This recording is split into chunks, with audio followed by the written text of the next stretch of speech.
सर्वशक्तिमान परमेश्वरका वचनहरूको वाचन संग्रह।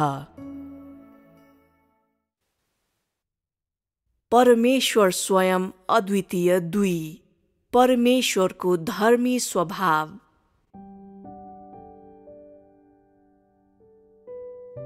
तिमीहरूले परमेश्वरको अख्तियारको बारेमा रहेको अघिल्लो संगति सुनिसकेका हुनाले म आश्वस्त छु कि तिमीहरू यस विषयमा धेरै राम्रा वचनहरूले सुसज्जित छौ।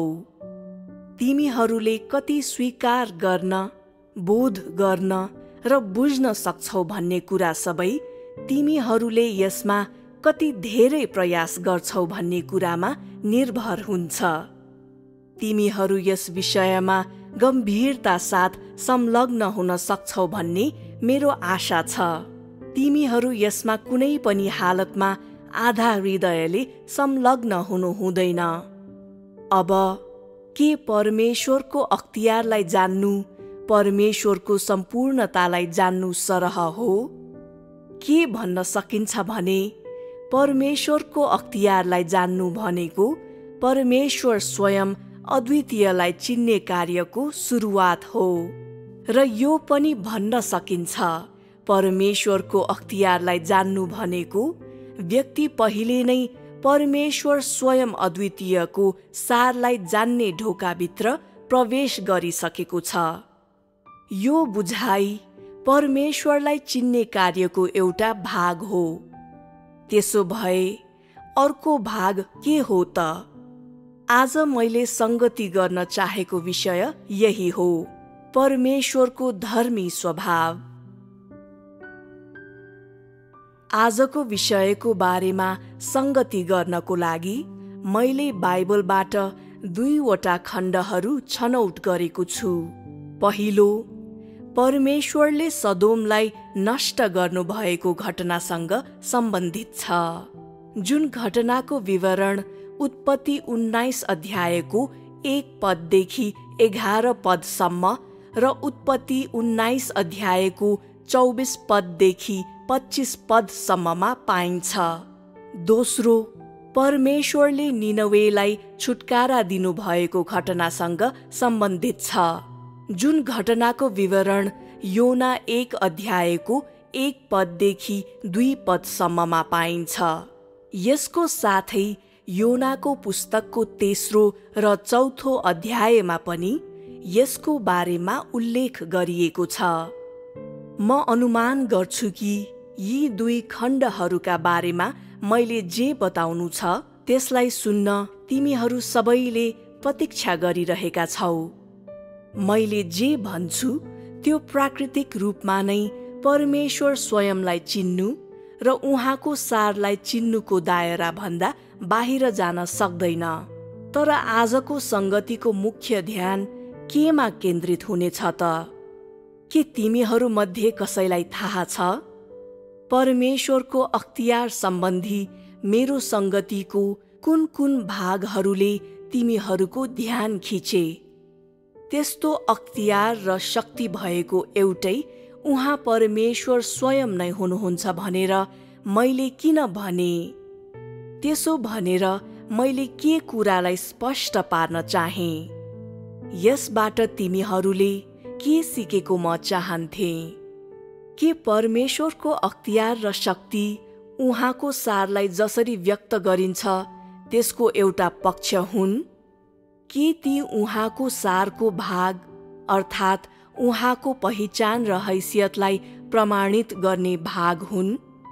यी प्रश्नहरूबाट मूल्याङ्कन गरेर के तिमीहरूले मैले के भन्न लागेको छु सो बताउन सक्छौ? तिमीहरूले के बुझेको म चाहन्छु? यस विषयमा ध्यान दिएर विचार गर। परमेश्वरलाई जिद्दी भई विरोध गर्दा मानिसलाई परमेश्वरको क्रोधले नष्ट गर्छ।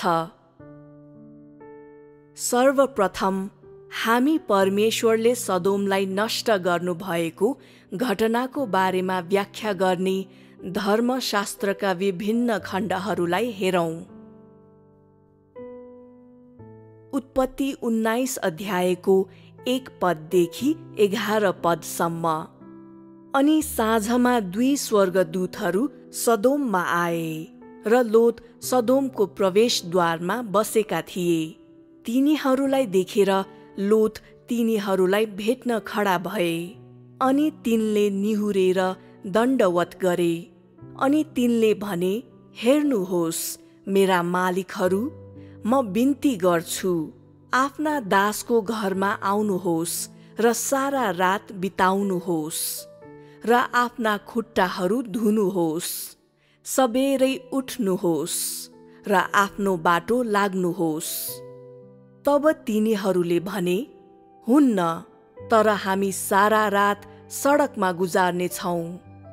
अनि उनले तिनीहरूलाई धेरै कर लगाए।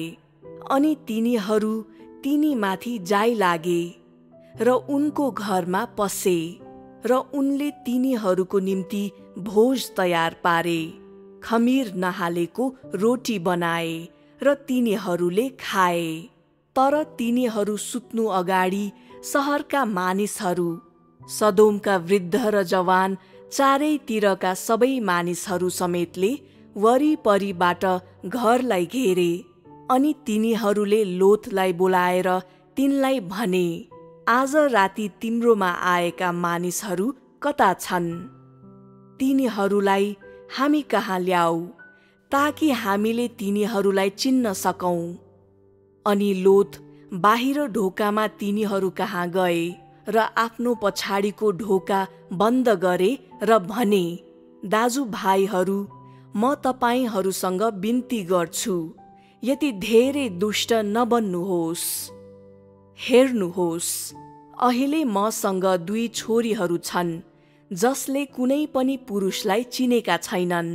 म बिन्ती गर्छु कि म तिनीहरूलाई बाहिर तपाईहरू कहाँ ल्याउँछु र तपाईहरूले आफ्ना आँखाले राम्रो लाग्ने काम तिनीहरूलाई गर्नुहोस्। यी मानिसहरूलाई मात्रै केही नगरिदिनुहोस्, किनकि तिनीहरू मेरो घरको छायामा आएका छन्। अनि तिनीहरूले भने, पछि हट। र तिनीहरूले फेरि भने, यो मान्छे यहाँ बस्न आयो र ऊ हाम्रो न्यायाधीश बन्न खोज्छ। अब हामी तिनीहरूसँग भन्दा नराम्रो व्यवहार तँसँग गर्छौं। अनि तिनीहरूले त्यस मानिस लोतलाई धकेले र ढोका फोर्नलाई नजिक आए। तर ती मानिसहरूले आफ्ना हात अगाडि बढाए र लोतलाई घरभित्र आफू भएका ठाउँमा ल्याए अनि ढोका बन्द गरे। अनि घरका ढोकामा भएका साना र ठूला मानिसहरूलाई अन्धा तुल्याइदिए। फलस्वरूप तिनीहरू ढोका फेला पार्न नसकेर थाके। उत्पत्ति 19 अध्यायको 24 पददेखि 25 पदसम्म। त्यसपछि यहोवाले सदोम र गमोरामाथि स्वर्गबाट यहोवाबाट गन्धक र आगो बर्साउनु भयो। अनि उहाँले ती सहरहरू, सारा मैदान, ती सहरहरूका बासिन्दाहरू र जमिनमा उम्रेका सबै थोकलाई नष्ट गर्नुभयो। यी खण्डहरूबाट सदोमको दुष्टता र भ्रष्टता पहिले नै मानिस र परमेश्वर दुवैको लागि घृणास्पद हदमा पुगिसकेको थियो। त्यसकारण परमेश्वरको नजरमा त्यो सहर नष्ट गरिन योग्य भइसकेको थियो भन्ने कुरालाई देख्नु त्यति कठिन छैन। तर यो सहरलाई नष्ट गरिनु भन्दा पहिले यो सहरभित्र के भयो? यी घटनाहरूबाट मानिसहरूले कस्तो प्रेरणा पाउन सक्छन्? यी घटनाहरूप्रतिको परमेश्वरको मनोवृत्तिले मानिसहरूलाई उहाँको स्वभावको बारेमा के देखाउँछ? सम्पूर्ण कथालाई बुझ्नको लागि हामी धर्मशास्त्रमा के अभिलेख गरिएको छ त्यसलाई ध्यान दिएर पढौं। सदोमको भ्रष्टता मानिसको लागि रिस उठ्दो, परमेश्वरको लागि क्रोधित तुल्याउने। त्यो रात लोतले परमेश्वरका 2 जना सन्देशवाहकहरूलाई स्वागत गरे र तिनीहरूको लागि भोज तयार गरे। खानपान गरिसकेपछि तिनीहरू सुत्न लागेको बेला सहरभरिका मानिसहरू आएर लोतको वासस्थान घेरे र तिनलाई बोलाए। धर्मशास्त्रले अभिलेख गरे अनुसार तिनीहरू भन्दै थिए, आज राति तिम्रोमा आएका मानिसहरू कता छन्? तिनीहरूलाई हामी कहाँ ल्याऊ ताकि हामीले तिनीहरूलाई चिन्न सकौं। कसले यी शब्दहरू बोले? कसको लागि यी शब्दहरू बोलिए? यी शब्दहरू लोतको वासस्थान बाहिर चिच्याइएका र लोतले सुनुन् भनेर बोलिएका सदोमका मानिसहरूका शब्दहरू थिए। यी शब्दहरू सुन्दा कस्तो लाग्छ? के तँ क्रोधित हुन्छस्? के यी शब्दहरूले तँलाई घृणाको महसुस गराउँछ? के तँमा रिस उम्लेर आइरहेको हुन्छ? के यी शब्दहरूमा शैतानको दुर्गन्ध आउँदैन र? के यी शब्दहरू मार्फत तैँले यस सहरमा भएको दुष्टता र अन्धकारलाई अनुभूति गर्न सक्छस्? के तैँले यी मानिसहरूले बोलेका शब्दहरूबाट तिनीहरूको व्यवहारका क्रूरता र जङ्गलीपनलाई अनुभूति गर्न सक्छस्?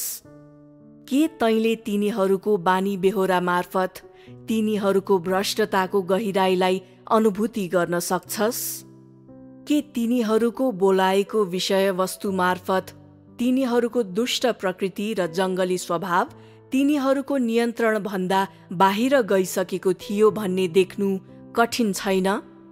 लोत बाहेक यस सहरको एक व्यक्ति शैतानभन्दा फरक थिएन। अर्को नयाँ व्यक्ति देख्दा मात्रै पनि यी मानिसहरूलाई ती व्यक्तिहरूलाई हानि गर्ने र निल्ने चाहना जाग्यो। यी कुराहरूले सहरको भयानक र भयङ्कर प्रकृतिका साथै यस सहर वरिपरि रहेको मृत्युको रापको अनुभूति मात्रै दिँदैनन्, बरु यिनले त यसको दुष्टता र हत्यारापनको अनुभूति पनि दिन्छन्।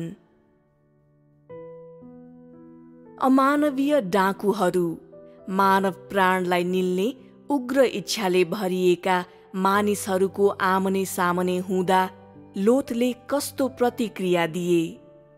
धर्मशास्त्र अनुसार म तपाईहरूसँग बिन्ती गर्छु, यति धेरै दुष्ट नबन्नुहोस्। हेर्नुहोस्, अहिले मसँग 2 छोरीहरू छन् जसले कुनै पनि पुरुषलाई चिनेका छैनन्।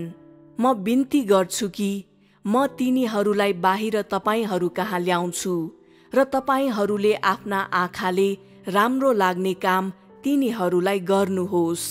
यी मानिसहरूलाई मात्रै केही नगरिदिनुहोस्, किनकि तिनीहरू मेरो घरको छायामा आएका छन्। लोतले यी शब्दहरूद्वारा यसो भन्न खोजिरहेका थिए। सन्देशवाहकहरूलाई सुरक्षित गर्नको लागि तिनी आफ्नी 2 छोरीलाई त्याग्न तयार थिए। कुनै पनि तर्कशील हिसाबमा यी मानिसहरूले लोतका शर्तहरूमा सहमति जनाई 2 सन्देशवाहकलाई केही पनि नगर्नु पर्थ्यो। आखिर सन्देशवाहकहरू तिनीहरूका लागि पूर्ण रूपमा अपरिचित थिए। तिनीहरूसँग कुनै सम्बन्ध नभएका र तिनीहरूका रुचिहरूमा कहिल्यै पनि कुनै हानि नपुर्याएका मानिसहरू थिए। तैपनि तिनीहरूका दुष्ट प्रकृतिद्वारा उत्प्रेरित भएर तिनीहरूले यस विषयलाई त्यत्तिकै छोडेनन्, बरु तिनीहरूका प्रयासलाई अझै तीव्र बनाए। यहाँ तिनीहरू बीचको अर्को कुराकानीले मानिसहरूलाई निसन्देह रूपमा नै यी मानिसहरूका साँचो क्रूर प्रकृतिको बारेमा थप ज्ञान प्रदान गर्न सक्छ। यसको साथै यसले मानिसहरूलाई परमेश्वरले किन यस सहरलाई नष्ट गर्न चाहनुभयो भन्ने बारेमा स्पष्ट हुन र बुझ्न पनि सहयोग गर्छ।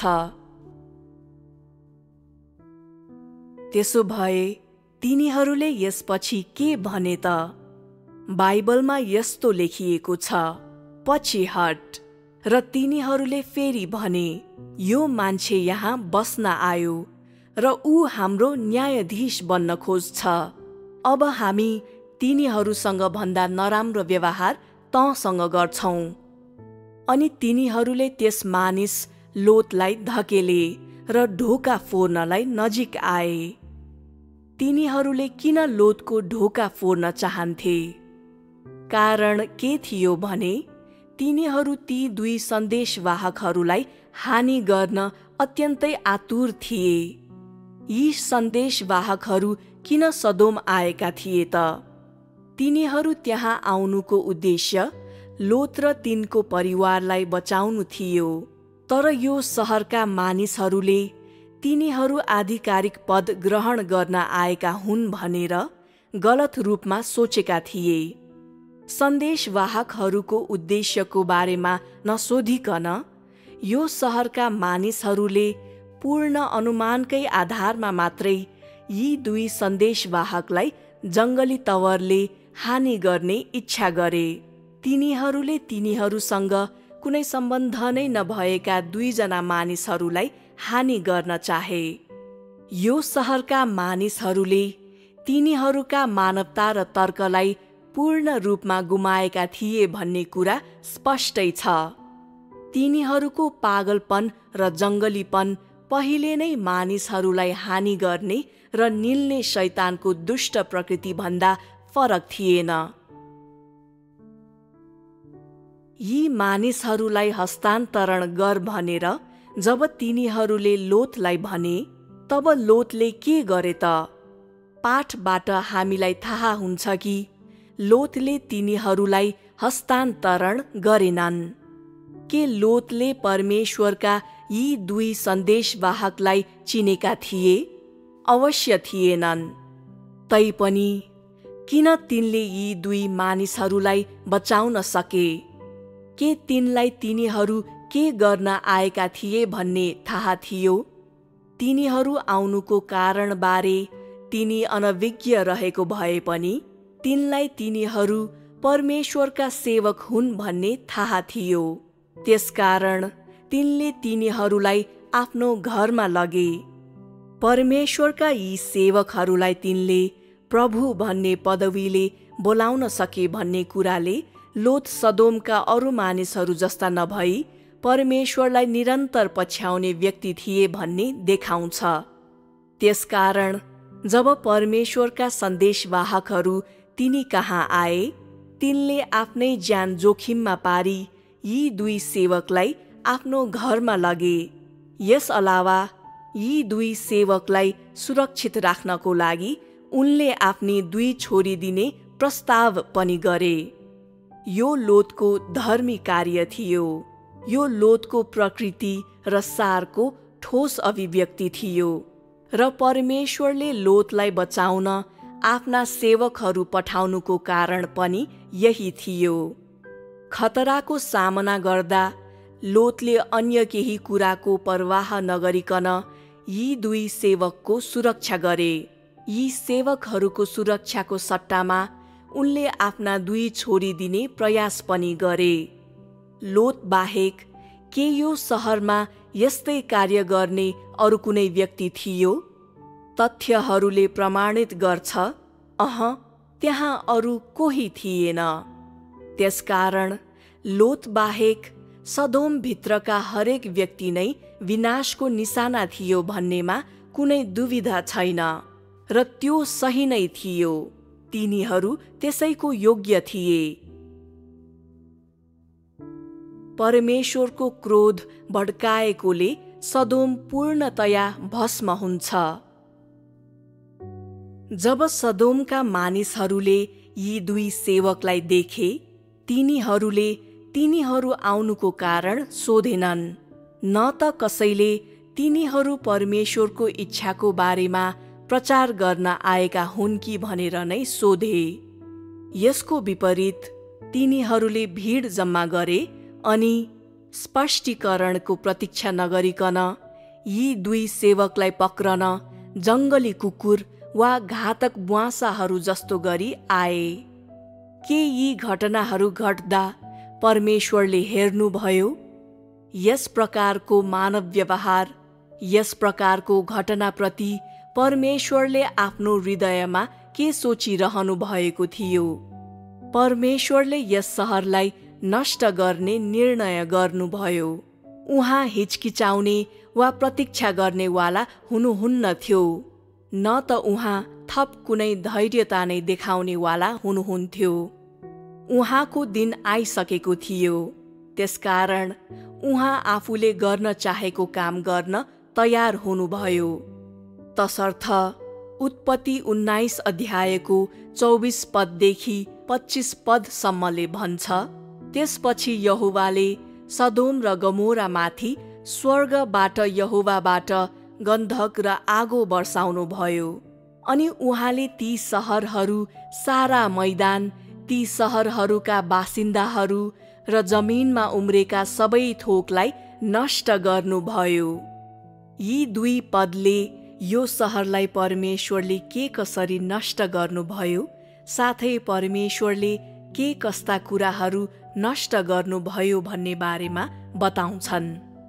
सबभन्दा पहिले परमेश्वरले यो सहरलाई आगोले जलाउनु भयो र यो आगोको मात्रा सारा मानिसहरूलाई नष्ट गर्न र जमिनबाट उम्रने सबै कुरा नष्ट गर्नको निम्ति पर्याप्त थियो भनी बाइबलले वर्णन गरेको छ।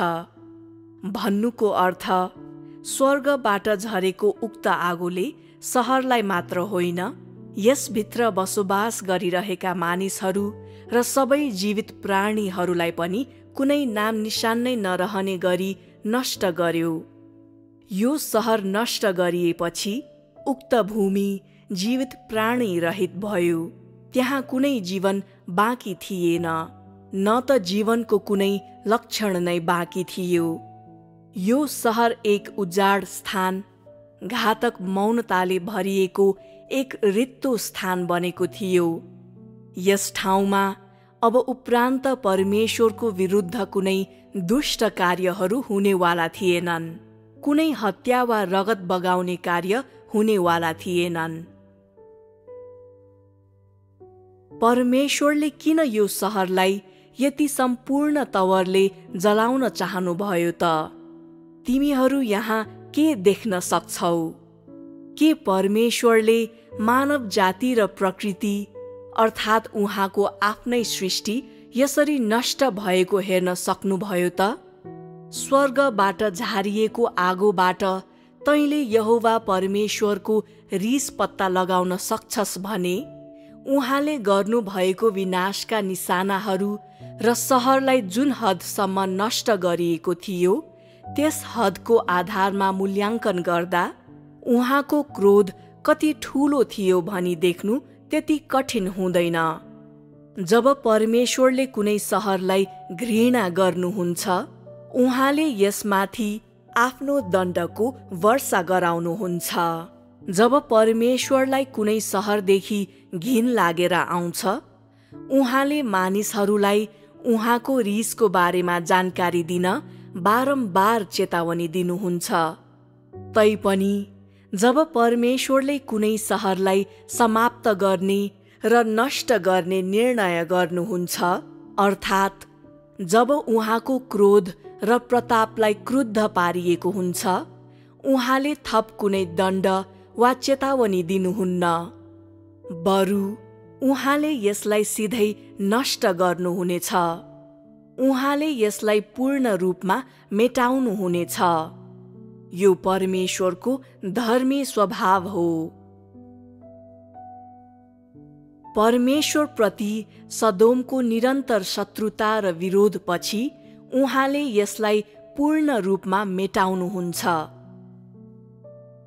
अहिले हामीले परमेश्वरको धर्मी स्वभावको बारेमा आम बुझाइ प्राप्त गरिसकेको हुनाले हामी हाम्रो ध्यान सदोम सहरतर्फ फर्काउन सक्छौं, एउटा यस्तो स्थानतर्फ जसलाई परमेश्वरले पापको सहरको रूपमा देख्नुभयो। यो सहरको सारलाई बुझेर हामी परमेश्वरले किन यसलाई नष्ट गर्न चाहनुभयो र उहाँले यसलाई किन यति पूर्ण रूपमा नष्ट गर्नुभयो भन्ने कुरा बुझ्न सक्छौं। यसबाट हामीले परमेश्वरको धर्मी स्वभावलाई बुझ्न सक्छौं। मानव दृष्टिकोणबाट हेर्दा सदोम मानिसको इच्छा र मानिसको दुष्टतालाई पूर्ण रूपमा सन्तुष्ट पार्न सक्ने सहर थियो। हरेक रात सङ्गीत र नृत्यद्वारा मनोहर र मोहित गराउने यसको सम्पन्नताले मानिसहरूलाई मोह र पागलपनमा पार्थ्यो। यसको दुष्टताले मानिसहरूको हृदयलाई बिगार्दै जान्थ्यो र तिनीहरूलाई मोहित पारी भ्रष्टतामा लैजान्थ्यो। यो अशुद्ध र दुष्ट आत्माहरूले व्याप्त सहर थियो। यो सहर पाप र हत्याले भरिएको थियो र हावा रक्ताम्य सडिएर दुर्गन्धित भएको थियो। यो यस्तो सहर थियो जसले मानिसहरूको आङ सिरिङ्ग पार्थ्यो। यस्तो सहर जहाँ व्यक्ति सन्तासले खुम्चन्थ्यो। यो सहरका कसैले पनि, चाहे पुरुष हुन् वा स्त्री, जवान हुन् वा वृद्ध, साँचो मार्गको खोजी गर्दैन थिए। कसैले पनि ज्योतिको चाहना गर्दैन थिए वा पापबाट टाढा जाने इच्छा गर्दैन थिए।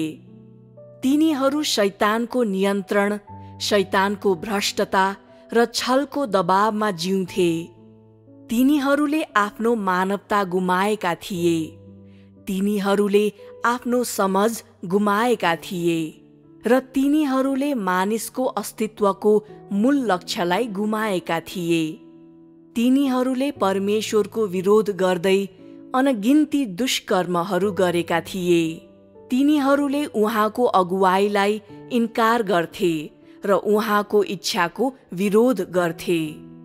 तिनीहरूका दुष्कर्महरूले नै यी मानिसहरूलाई, यो सहर र यसभित्रका हरेक जीवित प्राणीलाई एक एक कदम गरी विनाशको मार्गमा लगिरहेको थियो। यी दुई खण्डले परमेश्वरका दुईजना सेवक सहरमा आइपुगेपछि यिनीहरूप्रति सदोमका मानिसहरूको व्यवहारको विवरण दिएको, तर ती मानिसहरूको भ्रष्टताको हदको बारेमा सारा विवरणहरू अभिलेख नगरेको भए तापनि सदोमका मानिसहरू कति हदसम्म भ्रष्ट, दुष्ट र परमेश्वरका विरोधी थिए भनी प्रकट गर्ने एउटा सरल तथ्य छ। यसले यो सहरका मानिसहरूको साँचो रूप र सारलाई पनि खुलासा गर्छ। यी मानिसहरूले परमेश्वरका चेतावनीहरूलाई स्वीकार गर्न नमानेका मात्र होइन, तिनीहरूले त उहाँको दण्डको डर पनि मानेनन्।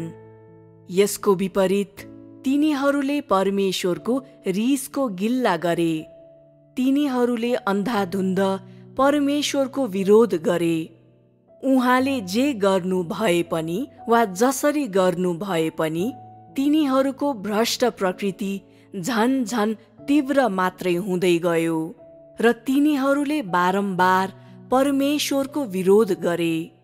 सदोमका मानिसहरू परमेश्वरको अस्तित्व, उहाँको आगमन, उहाँको दण्ड र त्यो भन्दा पनि बढी उहाँका चेतावनीहरूप्रति शत्रुवत थिए। तिनीहरू अत्यन्तै अहङ्कारी थिए। तिनीहरूले निल्न सकिने र हानि गर्न सकिने सबै मानिसहरूलाई निल्थे र हानि गर्थे र तिनीहरूले परमेश्वरका सेवकहरूलाई पनि त्यस्तै व्यवहार गर्थे। सदोमका मानिसहरूले गरेका सारा दुष्कर्महरूको विषयमा कुरा गर्दा परमेश्वरका सेवकहरूलाई हानि गर्ने कार्य त एउटा सानो झलक मात्रै थियो र त्यसरी प्रकट भएको तिनीहरूको दुष्ट प्रकृति विशाल समुद्रको सानो थोपा जस्तो मात्रै थियो। त्यसकारण परमेश्वरले तिनीहरूलाई आगोद्वारा नष्ट गर्ने निर्णय गर्नुभयो। परमेश्वरले बाढीको प्रयोग गर्नु भएन। न त उहाँले यस सहरलाई नष्ट गर्न आँधी बेहरी, भूकम्प, सुनामी वा अरू कुनै तरिकाको नै प्रयोग गर्नुभयो। यस सहरलाई नष्ट गर्नको लागि परमेश्वरले आगोको प्रयोग गर्नुभएको तथ्यले के सङ्केत गर्यो? यसको अर्थ सहरको पूर्ण विनाश भयो भन्ने हो। यसको अर्थ सहर पृथ्वीबाट र अस्तित्वबाट पूर्ण रूपमा विलय भयो भन्ने हो। यहाँ विनाशले सहरको स्वरूप र संरचना वा बाहिरी स्वरूप विलय हुनुलाई मात्रै जनाउँदैन। यसको अर्थ पूर्ण रूपमा नष्ट गरिसकेपछि सहरभित्रका मानिसहरूको आत्मा पनि अस्तित्वमा रहेन भन्ने हुन्छ। सरल रूपमा भन्दा त्यस सहरसँग सम्बन्धित सबै मानिसहरू, घटना र थोकहरू सबै नष्ट भए। त्यस सहरका मानिसहरूको निम्ति अर्को कुनै जीवन वा पुनर्जन्म हुनेवाला थिएन। परमेश्वरले तिनीहरूलाई उहाँको सृष्टिको मानवताबाट सारा अनन्तसम्मको लागि विलय गर्नुभएको थियो। आगोको प्रयोगले यस स्थानमा पापको अन्त्य भयो र त्यहाँ पाप नियन्त्रित भयो भन्ने अर्थ दिन्छ। यो पाप अस्तित्वमा नरहने र नफैलनेवाला थियो। यसको अर्थ शैतानको दुष्टताले यसको भरण पोषणको भूमि साथै बस्न र जिउन स्थान दिने समाधि स्थल गुमाएको थियो। परमेश्वर र शैतानको युद्धमा परमेश्वरले आगोको प्रयोग गर्नु उहाँको विजयको छाप हो, जसद्वारा शैतानलाई चिन्हाङ्कित गरिन्छ। सदोमको विनाश मानिसलाई भ्रष्ट तुल्याउँदै र निल्दै परमेश्वरको विरोध गर्ने शैतानको महत्वाकांक्षाको एउटा ठूलो भूल हो। त्यसै गरी यो मानव जातिको विकास क्रममा मानिसले परमेश्वरको अगुवाई इन्कार गरेको र आफैलाई पाप कर्ममा डुबाएको त्यो समयको लाजको प्रतीक पनि हो। यसको साथै यो परमेश्वरको धर्मी स्वभावको साँचो प्रकाशको विवरण हो। जब परमेश्वरले स्वर्गबाट पठाउनु भएको आगोले सदोमलाई खरानीमा बदल्यो, तब यसको अर्थ सदोम नामको सहर साथै सहरभित्रको सबै कुरा अस्तित्वबाट हट्यो भन्ने हुन्छ। यसलाई परमेश्वरको रिसले नष्ट गर्यो। यो परमेश्वरको क्रोध र प्रतापभित्र विलय भयो। परमेश्वरको धर्मी स्वभावको कारण सदोमले यसको धर्मी दण्ड र यसको उचित अन्त्य प्राप्त गर्यो। सदोमको अस्तित्वको अन्त्य हुनुको कारण यसको दुष्टता थियो र यस सहर वा यसमा बसोबास गरेका मानिसहरूमध्ये कसैलाई पनि वा यस सहरभित्र हुर्केको कुनै पनि प्राणीलाई फेरि कहिल्यै नहेर्ने परमेश्वरको इच्छाको कारणले पनि यसो भएको थियो। यस सहरलाई फेरि कहिल्यै नहेर्ने परमेश्वरको इच्छा उहाँको क्रोध साथै उहाँको प्रताप पनि हो। परमेश्वरले यस सहरलाई जलाउनु भयो किनभने यसको दुष्टता र पापले उहाँमा यसप्रति रिस, घृणा र तिरस्कारको अनुभूति गरायो र यसलाई वा यसभित्रका कुनै पनि मानिसहरू वा जीवित प्राणीहरूलाई फेरि कहिल्यै नहेर्ने इच्छा जगायो। यो सहर डढेर खरानी मात्र बाँकी रहेपछि यो परमेश्वरको नजरमा साँच्चै नै अस्तित्वविहीन बन्यो। यसको बारेमा रहेको उहाँको याद पनि गयो, हट्यो। यसको अर्थ के हो भने स्वर्गबाट पठाइएको आगोले सारा सदोमलाई मात्रै नष्ट गरेन, न त यसले पापले भरिएका सहरका मानिसहरूलाई मात्रै नष्ट गर्यो, न त सहरभित्रका पापले कलङ्कित सबै कुराहरूलाई मात्रै नष्ट गर्यो। यी कुराहरू बाहेक आगोले मानव जातिको दुष्टता र परमेश्वरको विरुद्धमा रहेको विरोधको यादलाई पनि नष्ट गर्यो। यो सहरलाई जलाउनु पछाडि परमेश्वरको उद्देश्य यही थियो। यो मानव जाति अत्यन्तै भ्रष्ट बनेको थियो। यी मानिसहरूलाई परमेश्वर को हुनुहुन्छ वा तिनीहरू स्वयं कहाँबाट आएका थिए भन्ने थाहा थिएन। यदि तैँले तिनीहरूलाई परमेश्वरको बारेमा उल्लेख गर्थिस् भने तिनीहरूले आक्रमण, मानहानि र ईश्वर निन्दा गर्ने थिए। परमेश्वरका सेवकहरू उहाँको चेतावनी फैलाउन आउनुहुँदा समेत यी भ्रष्ट मानिसहरूले कुनै पश्चातापको सङ्केत नदेखाएको र तिनीहरूको दुष्ट व्यवहारलाई नत्यागेको मात्र होइन, बरु यसको विपरीत तिनीहरूले त निर्धक्क भई परमेश्वरका सेवकहरूलाई हानि गरे। तिनीहरूले जे व्यक्त गरे र प्रकट गरे त्यो परमेश्वर प्रतिको तिनीहरूको चरम शत्रुवत प्रकृति र सार थियो। हामी देख्न सक्छौं कि परमेश्वरको विरुद्धमा यी भ्रष्ट मानिसहरूको विरोध जसरी सत्यताको बुझाइको कमीबाट आउने निन्दा वा गिल्ला मात्रै थिएन, त्यसरी नै यो तिनीहरूको भ्रष्ट स्वभावको प्रकाश मात्रै पनि थिएन। तिनीहरूको दुष्ट व्यवहारको कारण न त मूर्खता थियो न त अज्ञानता नै।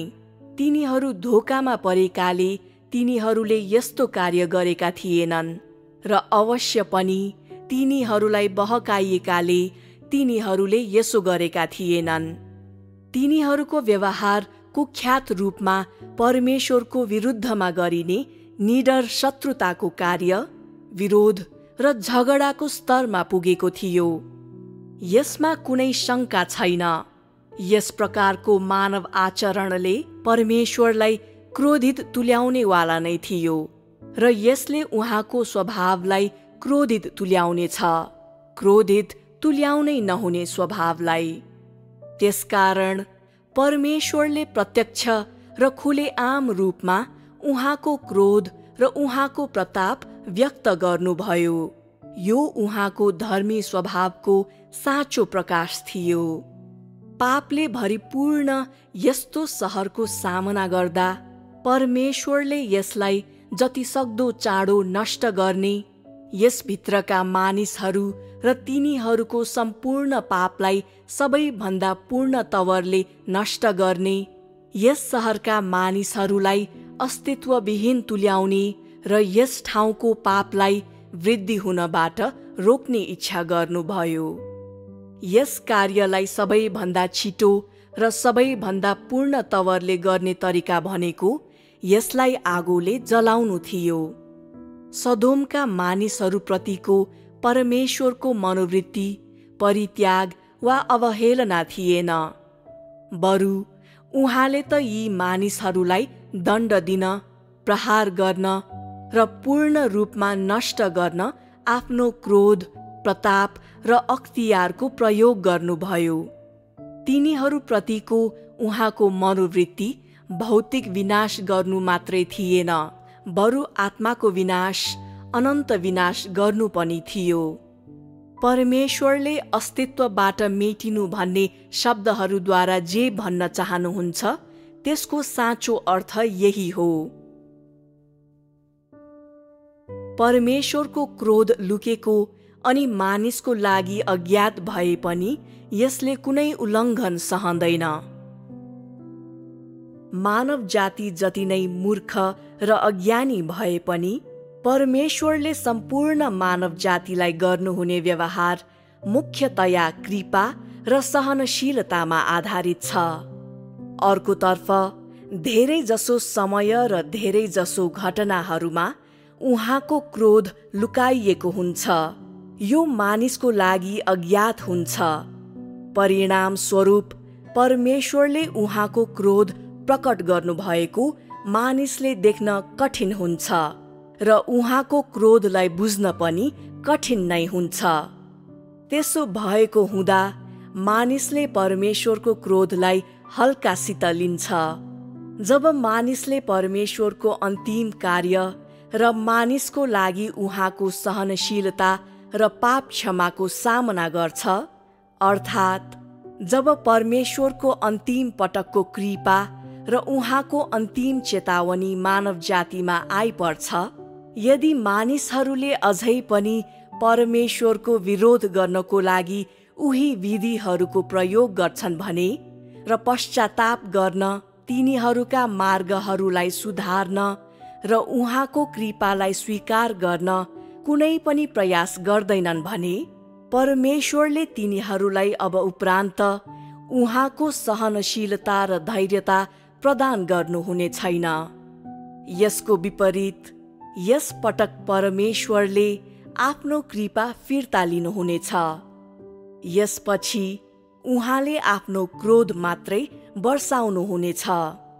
जसरी उहाँले मानिसहरूलाई दण्ड दिन र नष्ट गर्नको लागि फरक फरक विधिहरूको प्रयोग गर्नुहुन्छ, त्यसरी नै उहाँले फरक फरक तरिकाले आफ्नो क्रोध प्रकट गर्न सक्नुहुन्छ।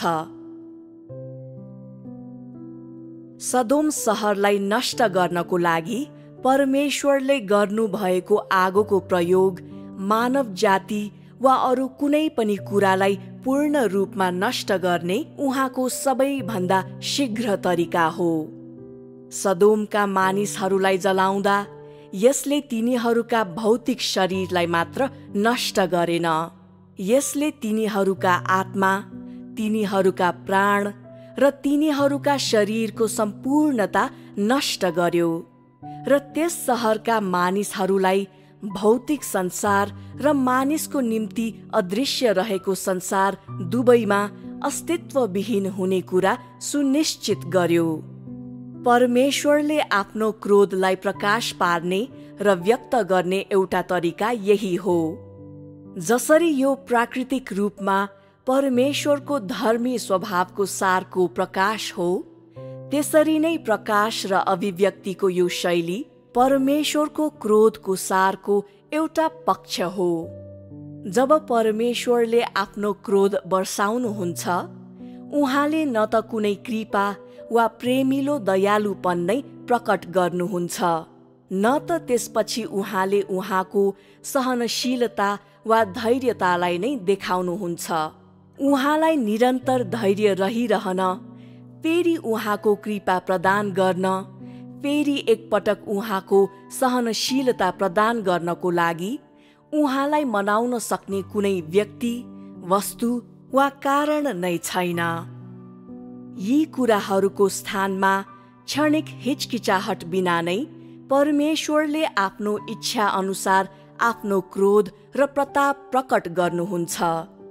उहाँले आफ्नै चाहनाहरू अनुसार यी कुराहरू शीघ्र र शुद्ध रूपमा गर्नुहुन्छ। परमेश्वरले आफ्नो क्रोध र प्रताप निकाल्ने तरिका यही हो, जसलाई मानिसले चिढ्याउनु हुँदैन, र यो उहाँको धर्मी स्वभावको एउटा पक्षको अभिव्यक्ति पनि हो। जब परमेश्वरले मानिसप्रति चिन्ता र प्रेम देखाइरहेको मानिसहरूले देख्छन्, तिनीहरूले उहाँको क्रोधलाई पत्ता लगाउन, उहाँको प्रतापलाई देख्न वा उल्लङ्घनप्रति उहाँको असहनशीलतालाई महसुस गर्न सक्दैनन्। यी कुराहरूले मानिसहरूलाई सधैँ परमेश्वरको धर्मी स्वभाव भनेको कृपा, सहनशीलता र प्रेम मात्रै हो भनेर विश्वास गर्ने तुल्याउँछ।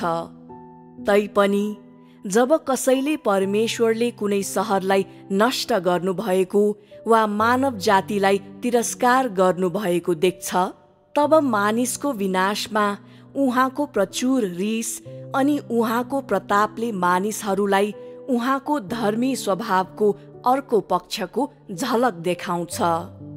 उल्लङ्घनप्रतिको परमेश्वरको असहनशीलता यही हो। कुनै पनि उल्लङ्घन नसहने परमेश्वरको स्वभावले सृष्टि गरिएको कुनै पनि प्राणीको कल्पनालाई नाग्छ अनि सृष्टि नगरिएका प्राणीहरूमाझ यसलाई हस्तक्षेप गर्न वा यसलाई प्रभाव पार्न सक्ने कोही छैन। यसको नक्कल गर्न वा अनुकरण गर्न सक्ने कुरा त परै जाओस्। तसर्थ परमेश्वरको स्वभावको यो पक्ष नै मानव जातिले सबैभन्दा बढी जान्नुपर्ने कुरा हो। परमेश्वर स्वयंमा मात्रै यस प्रकारको स्वभाव छ र परमेश्वर स्वयंले मात्रै यस प्रकारको स्वभाव धारण गर्नुभएको छ। उहाँले दुष्ट्याई, अन्धकार, विद्रोहीपन र शैतानको दुष्ट कार्यहरूलाई अर्थात् मानव जातिलाई भ्रष्ट बनाउने र भस्म गर्ने कार्यहरूलाई तिरस्कार गर्नुहुने भएकोले उहाँको विरुद्धमा रहेका सबै पाप कर्महरूलाई उहाँले तिरस्कार गर्नुहुने भएकोले अनि उहाँको पवित्र र निष्कलङ्क सारको कारण परमेश्वरमा यस प्रकारको धर्मी स्वभाव हुन्छ। यही कारणले गर्दा उहाँले सृष्टि गरिएको वा नगरिएको कुनै पनि प्राणीले खुलेआम उहाँको विरोध गरेको वा उहाँसँग होडबाजी गरेको पीडा सहनुहुने छैन। उहाँले कुनै बेला कृपा देखाउनु भएको वा उहाँले चुन्नु भएको व्यक्तिले समेत उहाँको स्वभावलाई एकपटक चिढ्याउनु र उहाँका धैर्यता र सहनशीलताका सिद्धान्तहरूलाई भङ्ग मात्रै गर्नुपर्छ अनि अलिकति कृपा वा हिचकिचाहट बिना नै उहाँले कुनै पनि उल्लङ्घन सहन नगर्ने आफ्नो धर्मी स्वभावलाई खुला छाडी प्रकट गर्नुहुनेछ। परमेश्वरको क्रोध न्यायका सबै शक्ति र सबै सकारात्मक कुराहरूको निम्ति सुरक्षा हो। परमेश्वरका बोली वचन, विचार र कार्यहरूका यी उदाहरणहरूलाई बुझेर के तैँले परमेश्वरको धर्मी स्वभाव अर्थात् मानिसको अपमान नसहने स्वभावलाई बुझ्न सक्छस्? छोटकरीमा भन्दा तैँले यसलाई जति धेरै बुझ्न सके पनि यो परमेश्वर स्वयंको स्वभावको एउटा पक्ष हो र यो उहाँमा मात्र पाइने अद्वितीय कुरा हो। उल्लङ्घन प्रतिको परमेश्वरको असहनशीलता नै उहाँको अद्वितीय सार हो। परमेश्वरको क्रोध उहाँको अद्वितीय स्वभाव हो। परमेश्वरको प्रताप उहाँको अद्वितीय सार हो। परमेश्वरको रिस पछाडिको सिद्धान्त भनेको उहाँको पहिचान र हैसियतको प्रदर्शन हो जुन उहाँमा मात्रै छ। यो सिद्धान्त अद्वितीय परमेश्वर स्वयंको सारको प्रतीक पनि हो भनेर भनिरहनु पर्दैन। परमेश्वरको स्वभाव उहाँको आफ्नै अन्तर्निहित सार हो जुन समयको बहावद्वारा परिवर्तन हुँदै हुँदैन, न त भौगोलिक अवस्थितिद्वारा नै बदलिन्छ। उहाँको अन्तर्निहित स्वभाव नै उहाँको अन्तर्निहित सार हो। उहाँले जसमाथि आफ्नो काम गर्नु भए तापनि उहाँको सार परिवर्तन हुँदैन, न त उहाँको धर्मी स्वभाव नै परिवर्तन हुन्छ। जब कसैले परमेश्वरलाई रिस उठाउँछ तब परमेश्वरले जे प्रकट गर्नुहुन्छ त्यो उहाँको अन्तर्निहित स्वभाव हो। त्यस बेला उहाँको रिसको पछाडिको सिद्धान्त परिवर्तन हुँदैन, न त उहाँको अद्वितीय पहिचान र हैसियत नै परिवर्तन हुन्छ। उहाँको सारको परिवर्तनको कारण वा उहाँको स्वभावबाट फरक फरक तत्त्वहरू उत्पन्न हुने कारणले उहाँ रिसाउनुहुन्न, बरु उहाँ विरुद्ध मानिसले गरेको विरोधले उहाँको स्वभावलाई चिढ्याउने हुनाले उहाँ रिसाउनुहुन्छ। मानिसद्वारा परमेश्वरलाई हुने खुल्ला उक्साहट परमेश्वरको आफ्नै पहिचान र हैसियत प्रतिको गम्भीर चुनौती हो। परमेश्वरको दृष्टिकोणमा जब मानिसले उहाँलाई चुनौती दिन्छ तब मानिसले उहाँसँग होडबाजी गरिरहेको हुन्छ र उहाँको रिसको परीक्षा लिइरहेको हुन्छ। जब मानिसले परमेश्वरको विरोध गर्छ, जब मानिसले परमेश्वरसँग होडबाजी गर्छ, जब मानिसले निरन्तर रूपमा परमेश्वरको रिसको परीक्षा लिन्छ र पापको बिगबिगी बढ्ने समयमा यस्तो हुन्छ, तब परमेश्वरको क्रोध प्राकृतिक रूपमै प्रकट हुनेछ र आफै प्रस्तुत हुनेछ। त्यसकारण परमेश्वरले आफ्नो क्रोध प्रकट गर्नु भनेको सारा दुष्ट शक्तिहरू अस्तित्वमा रहन छोड्ने छन् भन्ने कुराको प्रतीक हो र यो सारा शत्रुवत शक्तिहरूलाई नष्ट गरिनेछ भन्ने कुराको पनि प्रतीक हो। यो परमेश्वरको धर्मी स्वभाव र परमेश्वरको क्रोधको अद्वितीयपन हो। जब परमेश्वरको गरिमा र पवित्रतालाई चुनौती दिइन्छ, जब न्यायका शक्तिहरूमा मानिसले बाधा पुर्याउँछ र उसले तिनलाई देख्दैन, तब परमेश्वरले आफ्नो क्रोध बर्साउनुहुनेछ। परमेश्वरको सारको कारणले गर्दा परमेश्वरसँग लड्ने र उहाँसँग सङ्घर्ष गर्ने र होडबाजी गर्ने पृथ्वीका ती सबै शक्तिहरू दुष्ट, भ्रष्ट र अन्यायी हुन्। तिनीहरू शैतानबाट आउँछन् र शैतानकै स्वामित्वमा हुन्छन्। परमेश्वर न्यायी हुनुहुन्छ र ज्योतिमय एवं कुनै त्रुटि नभएको पवित्र हुनुहुन्छ। त्यसकारण परमेश्वरको क्रोध बर्सिएपछि दुष्ट, भ्रष्ट र शैतानको स्वामित्वमा रहेका सबै कुराहरू लोप हुनेछन्। परमेश्वरको क्रोध खन्याउने कार्य उहाँको धर्मी स्वभावको अभिव्यक्तिको एउटा पक्ष भए तापनि परमेश्वरको रिसले कुनै पनि हालतमा अन्धाधुन्द यसको निशाना तोक्दैन, न त यो सिद्धान्तविहीन नै छ। यसको विपरीत परमेश्वर रिस गर्नमा छिटो हुनुहुन्न, न त उहाँले आफ्नो क्रोध र प्रताप हल्का रूपमा नै प्रकाश गर्नुहुन्छ। अझ भन्ने हो भने परमेश्वरको क्रोध नियन्त्रित र संयमित हुन्छ। यसलाई प्रचुर रिसमा जल्ने वा आफ्नो रिसको आवेगमा पर्ने मानिसको बानीसँग तुलना गर्न सकिँदैन। मानिस र परमेश्वरको बीचमा भएका धेरै कुराकानीलाई बाइबलमा लेखिएका छन्।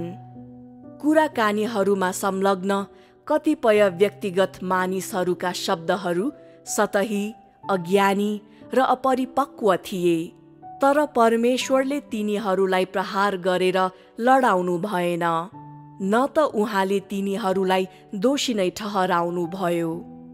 विशेष रूपमा अयुबको परीक्षाको बेलामा अयुबका 3 जना साथीहरू र अरूले अयुबसँग बोलेका शब्दहरू सुनिसक्नु भएपछि यहोवा परमेश्वरले तिनीहरूलाई कस्तो व्यवहार गर्नुभयो? के उहाँले तिनीहरूलाई दोषी ठहराउनु भयो? के उहाँ तिनीहरूप्रति क्रोधित हुनुभयो? उहाँले त्यस्तो केही पनि गर्नु भएन। बरु उहाँले अयुबलाई तिनीहरूका लागि बिन्ती गरिदिन र तिनीहरूका लागि प्रार्थना गरिदिन लगाउनु भयो, अनि परमेश्वर स्वयंले तिनीहरूको गल्तीलाई मनमा राख्नु भएन। यी सबै घटनाहरूले भ्रष्ट र अज्ञानी मानव जातिलाई परमेश्वरले व्यवहार गर्ने प्राथमिक मनोवृत्तिलाई प्रतिनिधित्व गर्छ। त्यसकारण परमेश्वरको क्रोध पोखाइनु भनेको कुनै पनि हालतमा उहाँको मनस्थितिको अभिव्यक्ति होइन, न त यो उहाँले आफ्ना भावनाहरू पोख्ने तरिका नै हो। मानिसको गलत बुझाइको विपरीत परमेश्वरको क्रोध रिसको पूर्ण प्रस्फुटन होइन। उहाँले आफ्नो मनस्थितिलाई नियन्त्रण गर्न नसक्ने हुनाले वा उहाँको रिस चरम बिन्दुमा पुगेको र यसलाई पोखाइनै पर्ने भएकोले परमेश्वरले आफ्नो क्रोध पोखाउनुहुन्न। यसको विपरीत उहाँको क्रोध उहाँको धर्मी स्वभावको प्रदर्शन र सच्चा अभिव्यक्ति हो, र यो उहाँको पवित्र सारको रूपक प्रकाश हो। परमेश्वर क्रोध हुनुहुन्छ र उहाँले कुनै पनि उल्लङ्घन सहनुहुन्न। यसो भन्नुको अर्थ परमेश्वरको रिसले कारणहरूका बीचमा भिन्नता छुट्याउन सक्दैन वा यो सिद्धान्तहीन छ भन्ने होइन। कारणहरूका बीचमा भिन्नता नछुट्याउने प्रकारको प्रचुर रिसको असैद्धान्तिक अनियमित आवेगलाई पूर्ण रूपमा दाबी गर्ने भनेको भ्रष्ट मानव जाति नै हो। मानव जातिसँग हैसियत भइसकेपछि उसले प्राय जसो आफ्नो मनस्थितिलाई नियन्त्रण गर्न कठिन हुनेछ। त्यसकारण आफ्नो असन्तुष्टिलाई व्यक्त गर्ने र आफ्ना भावनाहरूलाई पोखाउने अवसरहरूको फाइदा लिनमा उसले आनन्द लिन्छ।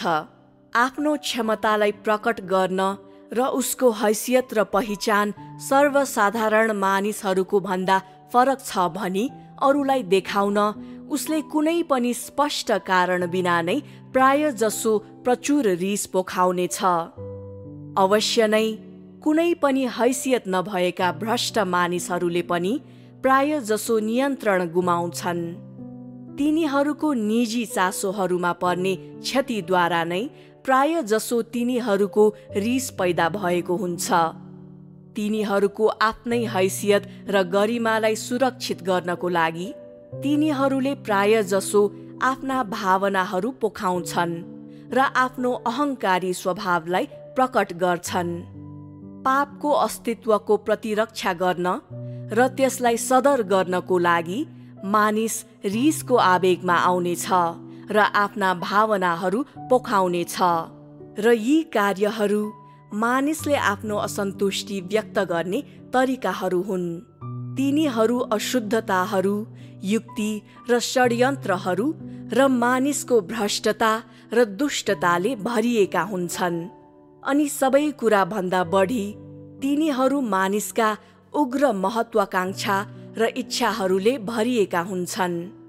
जब दुष्टतासँग न्यायको टक्कर हुन्छ तब मानिसको रिस न्यायको अस्तित्वको प्रतिरक्षा गर्न वा यसलाई सदर गर्नको लागि निस्किँदैन। यसको विपरीत जब न्यायका शक्तिहरूलाई चुनौती दिइन्छ, सताइन्छ र आक्रमण गरिन्छ तब मानिसको मनोवृत्ति भनेको यसलाई बेवास्ता गर्ने, उम्केर जाने वा लुरुक्क भएर जाने किसिमको हुन्छ। तैपनि दुष्टका शक्तिहरूको सामना गर्दा मानिसले मिलनसार हुने, झुक्ने र सुमसुमाउने मनोवृत्ति देखाउँछ। त्यसकारण मानिसको अभिव्यक्ति दुष्ट शक्तिहरू उम्कने बाटो देहीय मानिसको उच्छृङ्खल र रोक्नै नसकिने दुष्ट बानी बेहोराको अभिव्यक्ति हो। तैपनि जब परमेश्वरले आफ्नो क्रोध बर्साउनुहुन्छ दुष्ट शक्तिहरू रोकिनेछन्। मानिसलाई हानि गर्ने सारा पाप नियन्त्रित हुनेछन्। परमेश्वरको कार्यमा बाधा पुर्याउने सबै शत्रुवत शक्तिहरूलाई स्पष्ट, अलग र श्रापित तुल्याइनेछ। जबकि परमेश्वरको विरोध गर्ने शैतानका सबै मतियारहरूलाई दण्ड दिइनेछ र उखालेर फ्याँकिनेछ। तिनीहरूको स्थानमा परमेश्वरको कार्य कुनै पनि बाधाहरू बिना अघि बढ्नेछ। समय तालिका अनुसार नै परमेश्वरको व्यवस्थापन चरणबद्ध रूपमा निरन्तर विकसित हुनेछ अनि परमेश्वरका चुनिएका मानिसहरू शैतानको बाधा र छलबाट मुक्त हुनेछन्। जबकि परमेश्वरलाई पछ्याउनेहरूले शान्त र शान्तिपूर्ण अवस्थितिहरूमा परमेश्वरको नेतृत्व र भरण पोषण प्राप्त गर्नेछन्। परमेश्वरको क्रोध सारा दुष्ट शक्तिहरूलाई वृद्धि र व्याप्त हुनबाट रोक्ने सुरक्षा हो र यो न्यायसङ्गत र सकारात्मक सारा कुराहरूको अस्तित्व र वृद्धिलाई रक्षा गर्ने अनि तिनीहरूलाई थिचोमिचो र विनाशबाट अनन्त रूपमा संरक्षण गर्ने सुरक्षा पनि हो। परमेश्वरले सदोम नष्ट गर्नुभएको घटनामा के तिमीहरूले उहाँको क्रोधको सारलाई देख्न सक्छौ? के उहाँको क्रोधमा अन्य कुनै कुरा समावेश छ? के परमेश्वरको क्रोध शुद्ध छ? मानिसका शब्दहरू प्रयोग गरी भन्दा के परमेश्वरको क्रोधमा अन्य तत्त्वहरूको मिश्रण छ? उहाँको क्रोधको पछाडि कुनै धोका हुन्छ? के कुनै षड्यन्त्र हुन्छ? के कुनै अकथनीय रहस्यहरू हुन्छन्? म तिमीहरूलाई कडाइका साथ र सत्यनिष्ठापूर्वक बताउन सक्छु, परमेश्वरको क्रोधमा त्यस्तो कुनै भाग छैन जसले शङ्का पैदा गर्न सक्छ। उहाँको रिस शुद्ध, अन्य तत्त्वहरूको मिश्रण नभएको विशुद्ध रिस हो, जसमा अरू कुनै अभिप्राय वा उद्देश्य हुँदैन। उहाँको रिस पछाडिका कारणहरू शुद्ध, निष्खोट र आलोचना गर्न नसकिने हुन्छ। यो उहाँको पवित्र सारको प्राकृतिक प्रकाश र प्रकटीकरण हो। यो सारा सृष्टिको कुनै पनि थोकमा नभएको कुरा हो। यो परमेश्वरको अद्वितीय धर्मी स्वभावको भाग हो र यो सृष्टिकर्ताको सार र उहाँको सृष्टिको सार बीचमा रहेको स्पष्टै देखिने भिन्नता पनि हो। कुनै व्यक्ति अरूलाई देख्दा रिसाए पनि वा तिनीहरूको पछाडि रिसाए पनि हरेक व्यक्तिको रिसको फरक अभिप्राय र उद्देश्य हुन्छ। सायद तिनीहरूले आफ्नो प्रतिष्ठा निर्माण गरिरहेका हुन्छन् वा सायद तिनीहरूले तिनीहरूका आफ्नै रुचिहरूको प्रतिरक्षा गरिरहेका हुन्छन्। तिनीहरूको इज्जत वा मान सम्मान कायम राखिरहेका हुन्छन्। कतिले आफ्नो रिसलाई काबुमा राख्ने प्रयास गर्छन् भने अरू चाहिँ बढी हतार गर्छन् र कुनै पनि नियन्त्रण नगरी आफ्नो रिस जता मन लाग्यो त्यतै पोखाउँछन्। छोटकरीमा भन्दा मानिसको रिस उसको भ्रष्ट स्वभावबाट आउँछ। यसको उद्देश्य जे भए पनि यो उसको देह र प्रकृतिबाट आएको हुन्छ। न्याय वा अन्यायसँग यसको कुनै सम्बन्ध हुँदैन, किनभने मानिसको प्रकृति र सारको कुनै पनि कुरा सत्यतासँग मिल्दैन। त्यसकारण भ्रष्ट मानव जातिको रिस र परमेश्वरको क्रोधलाई उही रूपले उल्लेख गर्नु हुँदैन। शैतानद्वारा भ्रष्ट तुल्याइएको मानिसको बानी बेहोरा भ्रष्टतालाई रक्षा गर्ने इच्छाबाट सुरु हुन्छ र यो वास्तवमा नै भ्रष्टतामा आधारित हुन्छ। यसमा कुनै अपवाद छैन। त्यसकारण सिद्धान्तको हिसाबले मानिसको रिस जति नै उचित देखिए पनि मानिसको रिसलाई परमेश्वरको क्रोधसँग उही रूपमा उल्लेख गर्न सकिँदैन। जब परमेश्वरले आफ्नो क्रोध बर्साउनुहुन्छ तब दुष्ट शक्तिहरू नियन्त्रित हुन्छन् र दुष्ट कुराहरू नष्ट हुन्छन्, जबकि न्यायसङ्गत र सकारात्मक कुराहरूले परमेश्वरको हेरचाह र सुरक्षा प्राप्त गर्न पुग्छन् र तिनीहरूलाई निरन्तर रहन दिइन्छ। परमेश्वरले आफ्नो क्रोध बर्साउनुहुन्छ किनभने अन्यायी, नकारात्मक र दुष्ट कुराहरूले न्यायसङ्गत र सकारात्मक कुराहरूको सामान्य क्रियाकलाप र विकासलाई रोक्ने, बिथोल्ने वा नष्ट गर्ने गर्छन्। परमेश्वरको रिसको उद्देश्य भनेको उहाँको आफ्नै हैसियत र पहिचानलाई सुरक्षा गर्नु होइन, बरु न्यायसङ्गत, सकारात्मक, सुन्दर र असल कुराहरूलाई रक्षा गर्नु हो। मानव जातिको सामान्य अस्तित्वको नियम र सुव्यवस्थालाई सुरक्षा गर्नु हो। परमेश्वरको क्रोधको मूल कारण यही हो। परमेश्वरको क्रोध उहाँको स्वभावको अत्यन्तै उचित, प्राकृतिक र साँचो प्रकाश हो। उहाँको क्रोधमा कुनै गोप्य अभिप्रायहरू हुँदैनन्, न त कुनै छल वा षड्यन्त्र नै हुन्छन्। इच्छाहरू, धूर्तता, शत्रुभाव, हिंसा, दुष्टता वा भ्रष्ट मानव जातिको अरू कुनै पनि साझा गुणहरू हुने कुरा त परै जाओस्। परमेश्वरले आफ्नो क्रोध बर्साउनु भन्दा पहिले उहाँले हरेक मामलाको सारलाई निकै स्पष्ट र पूर्ण रूपमा बुझिसक्नु भएको हुन्छ र उहाँले पहिले नै यथार्थ, स्पष्ट परिभाषा र निष्कर्षहरू तयार गरिसक्नु भएको हुन्छ। यसैले उहाँले गर्ने सबै कुरामा परमेश्वरको उद्देश्य उहाँको मनोवृत्ति जस्तै स्पष्ट हुन्छ। उहाँ बेवकुफ, अन्धो, आवेगशील वा लापरवाह हुनुहुन्न र उहाँ अवश्य नै सिद्धान्तहीन हुनुहुन्न। परमेश्वरको क्रोधको व्यावहारिक पक्ष यही हो र परमेश्वरको क्रोधको यही व्यावहारिक पक्षकै कारण मानव जातिले आफ्नो सामान्य अस्तित्व प्राप्त गरेको छ। परमेश्वरको क्रोध बिना मानव जाति अस्वाभाविक जीवन परिस्थितिहरूमा ओर्लने थिए र न्यायसङ्गत, सुन्दर र असल सबै कुराहरू नष्ट हुने थिए र अस्तित्वमा हुने थिएनन्।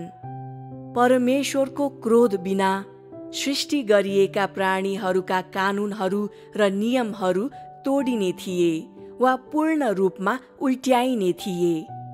मानिसको सृष्टि भएदेखि नै परमेश्वरले मानव जातिको सामान्य अस्तित्वलाई रक्षा गर्न र दिगो राख्नको लागि निरन्तर रूपमा आफ्नो धर्मी स्वभावको प्रयोग गर्नुभएको छ। उहाँको धर्मी स्वभावमा क्रोध र प्रताप हुने भएकोले सारा दुष्ट मानिसहरू, वस्तु र चिजबिजहरू अनि मानव जातिको सामान्य अस्तित्वलाई बाधा र हानि गर्ने सबै कुराहरूलाई उहाँको क्रोधको परिणाम स्वरूप दण्डित, नियन्त्रित र नष्ट गरिन्छ। विगतका कैयौं सहस्राब्दीको अवधिमा परमेश्वरको विरोध गर्ने र मानव जातिको व्यवस्थापन गर्ने परमेश्वरको कार्यमा शैतानका मतियार अनि नोकरहरूका रूपमा काम गर्ने सबै प्रकारका अशुद्ध र दुष्ट आत्माहरूलाई प्रहार गरी ढाल्न र नष्ट गर्नको लागि परमेश्वरले निरन्तर रूपमा आफ्नो धर्मी स्वभावको प्रयोग गर्नुभएको छ। यसरी मानिसको मुक्ति सम्बन्धी परमेश्वरको कार्य सधैँ नै उहाँकै योजना अनुसार अघि बढेको छ। भन्नुको अर्थ परमेश्वरको क्रोधको अस्तित्वको कारणले गर्दा मानिसका सबैभन्दा धर्मी अभियानहरू कहिल्यै नष्ट भएका छैनन्। अब परमेश्वरको क्रोधको सारको बारेमा तिमीहरूले बुझिसकेको हुनाले तिमीहरूसँग शैतानको दुष्टतालाई कसरी छुट्याउने सो बारेमा निश्चय नै अझै राम्रो बुझाइ हुनुपर्छ। शैतान मानवीय, न्यायसङ्गत र चरित्रवान देखिए पनि शैतानको सार निर्दयी र दुष्ट छ। शैतानले मानिसहरूलाई छल गरेर आफ्नो प्रतिष्ठा निर्माण गर्छ र यसले बारम्बार आफैलाई धार्मिकताको अग्रगामी र आदर्शको रूपमा स्थापित गर्छ। धार्मिकताको रक्षा गर्ने झुटो बहाना गर्दै यसले मानिसहरूलाई हानि गर्छ, तिनीहरूको प्राण निल्छ अनि मानिसलाई अचेत बनाउन, धोका दिन र उक्साउन हरेक किसिमका माध्यमहरूको प्रयोग गर्छ। यसको उद्देश्य भनेको मानिसलाई यसका दुष्ट चाल स्वीकार गर्न र त्यसमा साथ दिन लगाउनु, परमेश्वरको अख्तियार र सार्वभौमिकताको विरोध गर्ने कार्यमा आफूसँगै मानिसलाई संलग्न गराउनु हो। तैपनि जब कसैले यसका युक्तिहरू र षड्यन्त्रहरूलाई देख्छ, यसका खराब विशेषताहरूलाई देख्छ अनि जब कसैले यसद्वारा निरन्तर कुल्चिइन र यसद्वारा मूर्ख तुल्याइन वा यसको वशमा निरन्तर पर्न वा यसैसँग दण्डित र नष्ट हुन चाहँदैन, तब त्यसको वास्तविक अनुहार प्रकट गर्नको लागि अर्थात् दुष्ट, आक्रमक, कुरूप र जङ्गली अनुहार प्रकट गर्नको लागि पहिले सन्तका जस्तै लाग्ने त्यसका विशेषताहरू परिवर्तन गर्छ र त्यसको झुटो मकुण्डोलाई च्यात्छ। त्यसलाई पछ्याउन इन्कार गर्ने र त्यसका दुष्ट शक्तिहरूको विरोध गर्नेहरू सबैलाई नाश गर्ने बाहेक यसले अरू केही चाहँदैन। यस बिन्दुमा शैतानले त्यसपछि फेरि विश्वासयोग्य, भद्र स्वरूप धारण गरिरहन सक्दैन। बरु भेडाको भेषमा लुकेको यसको वास्तविक कुरूप र दुष्ट विशेषताहरू प्रकट हुन्छन्। शैतानका युक्तिहरूको वास्तविकता बाहिर आइसकेपछि र यसका साँचो विशेषताहरूको खुलासा भइसकेपछि यो रिसले चूर हुनेछ र आफ्नो जङ्गलीपनलाई प्रकट गर्नेछ। यसपछि मानिसहरूलाई हानि गर्ने र निल्ने यसको इच्छा झन झन तीव्र मात्रै हुँदै जानेछ, किनभने जब मानिस सत्यतामा बिउजिन्छ तब यो रिसले चूर हुन्छ अनि स्वतन्त्रता र ज्योतिको तृष्णा गर्ने अनि त्यसको कैदबाट मुक्त हुने मानिसको आकांक्षाप्रति त्यसले शक्तिशाली प्रतिकारको भावना विकसित गर्छ। त्यसको रिसको अभिप्राय भनेको त्यसको दुष्टताको प्रतिरक्षा गर्न र त्यसलाई कायम गराउनको लागि हो र यो त्यसको जङ्गली प्रकृतिको साँचो प्रकटीकरण पनि हो। हरेक मामलामा शैतानको बानी बेहोराले यसको दुष्ट प्रकृतिलाई उदाङ्गो पार्छ। शैतानले मानिसमा गर्ने सबै दुष्ट कार्यहरूमध्ये मानिसलाई बहकाएर त्यसको पछि लाग्ने तुल्याउने त्यसको प्रारम्भिक प्रयासदेखि यसले मानिसलाई त्यसका दुष्कर्महरूमा घिस्याउँदै लगेर गरेको शोषणसम्म अनि यसका साँचो विशेषताहरूलाई उदाङ्गो पारिसकिएपछि र मानिसले यसलाई पहिचान गरेर त्यागिसकेपछि मानिस विरुद्धको यसको प्रतिकारसम्म यी मध्ये एउटै पनि कार्यले शैतानको दुष्ट सारलाई उदाङ्गो पार्न चुक्दैन। न त सकारात्मक कुराहरूसँग शैतानको कुनै सम्बन्ध छैन र सारा दुष्ट कुराहरूको स्रोत शैतान नै हो भन्ने तथ्य प्रमाणित गर्न नै चुक्छ। त्यसका हरेक कार्यहरूले त्यसको दुष्टतालाई रक्षा गर्छ, त्यसका दुष्ट कार्यहरूको निरन्तरता कायम राख्छ, न्यायसङ्गत र सकारात्मक कुराहरूको विरुद्धमा जान्छ र मानव जातिको सामान्य अस्तित्वका कानुनहरू र व्यवस्थालाई नष्ट गर्छ। शैतानका यी कार्यहरू परमेश्वरको विरुद्ध छन् र तिनीहरूलाई परमेश्वरको क्रोधले नष्ट गर्नेछ। शैतानको आफ्नै रिस भए तापनि यसको रिस भनेको यसको दुष्ट प्रकृतिलाई पोखाउने माध्यम मात्रै हो। शैतान किन भड्किन्छ र क्रोधित हुन्छ त्यसको कारण यही हो।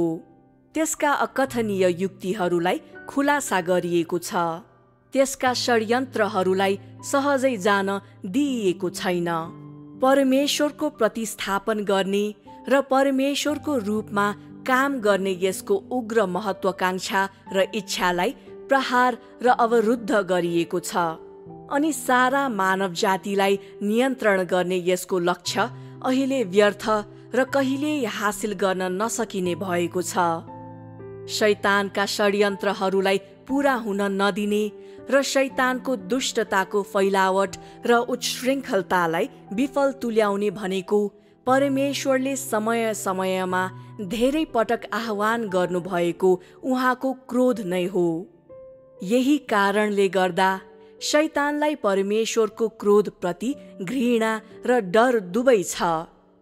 जब जब परमेश्वरको क्रोध बाहिर निस्कन्छ यसले शैतानको साँचो खराब स्वरूपलाई पर्दाफास गर्ने मात्र होइन, शैतानका दुष्ट इच्छाहरूलाई ज्योतिमा प्रकट पनि गर्छ र त्यस प्रक्रियामा मानव जाति विरुद्धका शैतानका रिसहरू उदाङ्गो पारिन्छन्। शैतानको रिसको प्रस्फुटन यसको दुष्ट प्रकृतिको साँचो प्रकाश र यसका युक्तिहरूको प्रकटीकरण हो। अवश्य नै शैतानलाई रिस उठ्दा हरेक पटक यसले दुष्ट कुराहरूको विनाश र सकारात्मक कुराहरूको सुरक्षा र निरन्तरतालाई उद्घोष गर्छ। यसले परमेश्वरको क्रोधलाई उल्लङ्घन गर्न सकिँदैन भन्ने सत्यता उद्घोष गर्छ। परमेश्वरको धर्मी स्वभावलाई जान्नको लागि अनुभव र कल्पनामा भर पर्नु हुँदैन। जब तैँले परमेश्वरको न्याय र सजायको सामना गरिरहेको हुन्छस्, के तैँले परमेश्वरको वचन अशुद्ध छ भनेर भन्नेछस्? के तैँले परमेश्वरको रिसको पछाडि कथा लुकेको छ र यो अशुद्ध छ भनेर भन्नेछस्? के तैँले उहाँको स्वभाव पूर्ण रूपमा धर्मी नै छ भन्ने छैन भन्दै परमेश्वरको निन्दा गर्नेछस्? परमेश्वरका हरेक कार्यहरूको सामना गर्ने क्रममा त पहिले परमेश्वरको धर्मी स्वभाव अरू कुनै तत्त्वहरूबाट मुक्त छ, यो पवित्र र त्रुटिविहीन छ भन्ने कुरामा निश्चित हुनै पर्छ। यी कार्यहरूमा परमेश्वरले मानव जातिलाई प्रहार गर्ने, दण्ड दिने र विनाश गर्ने कार्यहरू पर्दछन्। परमेश्वरको हरेक कार्यहरू बिना कुनै अपवाद पूर्ण रूपमा उहाँको अन्तर्निहित स्वभाव र उहाँको योजना अनुसार नै हुन्छन् र तिनमा मानव जातिको ज्ञान, परम्परा र दर्शनको कुनै पनि भाग समावेश हुँदैन।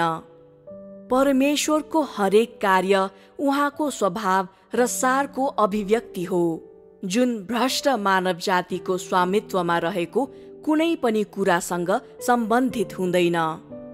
मानव जातिप्रतिको परमेश्वरको प्रेम, कृपा र सहनशीलता मात्रै त्रुटिविहीन, विशुद्ध र पवित्र छन् भन्ने धारणा मानव जातिमा छ। तर परमेश्वरको रिस र उहाँको क्रोध पनि त्यस्तै विशुद्ध छन् भनेर कसैलाई पनि थाहा छैन। यसको साथै परमेश्वरले किन कुनै पनि उल्लङ्घन सहनुहुन्न वा उहाँको रिस किन यति ठूलो छ भन्ने जस्ता प्रश्नहरूमा कसैले पनि चिन्तन गरेका छैनन्। यसको विपरीत कतिपयले परमेश्वरको क्रोधलाई भ्रष्ट मानव जातिको रिसाहा स्वभाव जस्तै हो भनी ठान्छन्, अनि परमेश्वरको रिस भनेको भ्रष्ट मानव जातिको रिस त हो नि भनेर गलत बुझ्छन्। तिनीहरूले परमेश्वरको रिस मानव जातिको भ्रष्ट स्वभावको प्राकृतिक प्रकाश जस्तै हो र परमेश्वरको क्रोध प्रकट हुनु भनेको कुनै चित्त नबुझ्ने परिस्थिति आइपर्दा भ्रष्ट मानिसहरूमा आउने रिस जस्तै हो भनेर गलत अनुमान गर्छन् र परमेश्वरको क्रोध बाहिर आउनु भनेको उहाँको मनस्थितिको अभिव्यक्ति हो भन्ने विश्वास गर्छन्। म आशा गर्छु यो संगतिपछि तिमीहरू प्रत्येकमा परमेश्वरको धर्मी स्वभावको बारेमा अब उपरान्त कुनै पनि भ्रमहरू, कल्पनाहरू वा अनुमानहरू हुने छैनन्। मलाई आशा छ मेरा वचनहरू सुनिसकेपछि तिमीहरूको हृदयमा परमेश्वरको धर्मी स्वभावको क्रोधको साँचो पहिचान हुन सक्छ।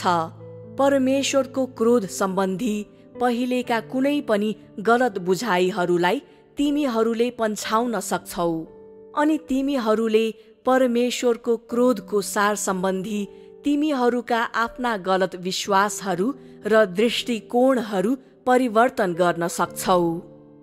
यसको साथै मलाई आशा छ तिमीहरूको हृदयमा परमेश्वरको स्वभाव सम्बन्धी यथार्थ परिभाषा हुन सक्छ।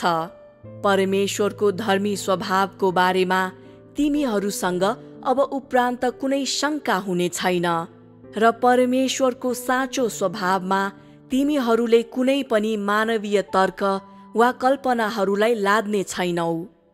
परमेश्वरको धर्मी स्वभाव परमेश्वरको आफ्नै साँचो सार हो। यो मानिसले लेखेको वा आकार दिएको कुरा होइन।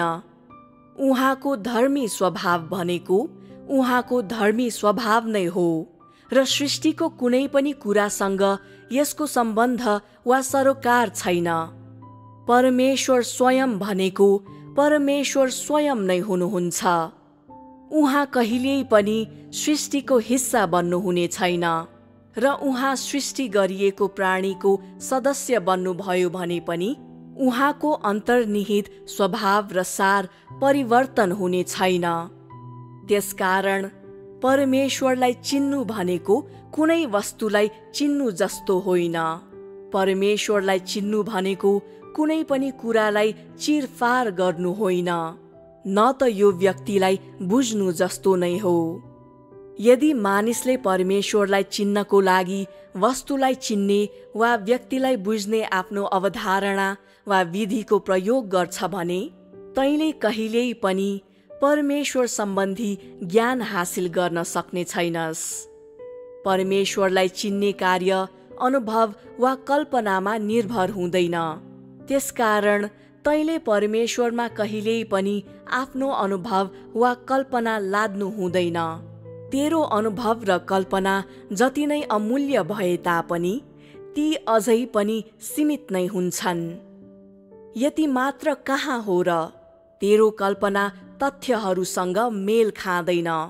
सत्यतासँग मेल खाने त कुरै नगरौँ। अनि यो परमेश्वरको साँचो स्वभाव र सारसँग पनि मिल्दैन। यदि त परमेश्वरको सारलाई बुझ्नको लागि आफ्नो कल्पनामा भर पर्छस् भने त कहिल्यै पनि सफल हुने छैनस्। एउटै मार्ग यही हो, परमेश्वरबाट आउने सबै कुरालाई स्वीकार गर। त्यसपछि यसलाई क्रमिक रूपमा अनुभव गर र बुझ। तेरो सहकार्यको कारण अनि सत्यताप्रतिको तेरो भोक र तिर्खाको कारण उहाँलाई साँचो रूपमा बुझ्न र चिन्नको लागि परमेश्वरले तँलाई अन्तर्दृष्टि दिने दिन पनि आउनेछ। अनि यससँगै हाम्रो कुराकानीको यो खण्डलाई हामी यही समाप्त गरौँ।